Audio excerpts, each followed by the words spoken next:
32 സങ്കീർത്തനം. ലംഘനം ക്ഷമിച്ചും പാപം മറച്ചും കിട്ടിയവൻ ഭാഗ്യവാൻ. യഹോവ അകൃത്യം കണക്കിടാതെയും ആത്മാവിൽ കപടമില്ലാതെയും ഇരിക്കുന്ന മനുഷ്യൻ ഭാഗ്യവാൻ. ഞാൻ മിണ്ടാതെ ഇരുന്നപ്പോൾ നിത്യമായ ഞരക്കത്താൽ എന്റെ അസ്ഥികൾ ക്ഷയിച്ചുപോയി. രാവും പകലും നിന്റെ കൈ എന്റെ മേൽ ഭാരമായിരുന്നു. എന്റെ മജ്ഞ വേനൽക്കാലത്തിലെ ഉഷ്ണത്താൽ എന്ന പോലെ വറ്റിപ്പോയി. ഞാൻ എന്റെ പാപം നിന്നോട് അറിയിച്ചു, എന്റെ അകൃത്യം മറച്ചതുമില്ല. എന്റെ ലംഘനങ്ങളെ യഹോവയോട് ഏറ്റു പറയുമെന്ന് ഞാൻ പറഞ്ഞു. അപ്പോൾ നീ എന്റെ പാപത്തിന്റെ കുറ്റം ക്ഷമിച്ചു തന്നു. ഇതു നിമിത്തം ഓരോ ഭക്തനും കണ്ടെത്താവുന്ന കാലത്ത് നിന്നോട് പ്രാർത്ഥിക്കും. പെരുവെള്ളം കവിഞ്ഞു വരുമ്പോൾ അത് നിന്റെ അടുക്കലോളം എത്തുകയില്ല. നീ എനിക്ക് മറവിടമാകുന്നു. നീ എന്നെ കഷ്ടത്തിൽ നിന്നും സൂക്ഷിക്കും. രക്ഷയുടെ ഉല്ലാസം കൊണ്ട് നീ എന്നെ ചുറ്റിക്കൊള്ളും.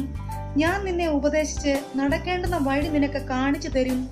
ഞാൻ നിന്റെ മേൽ ദൃഷ്ടി വെച്ച് നിനക്ക് ആലോചന പറഞ്ഞു തരും.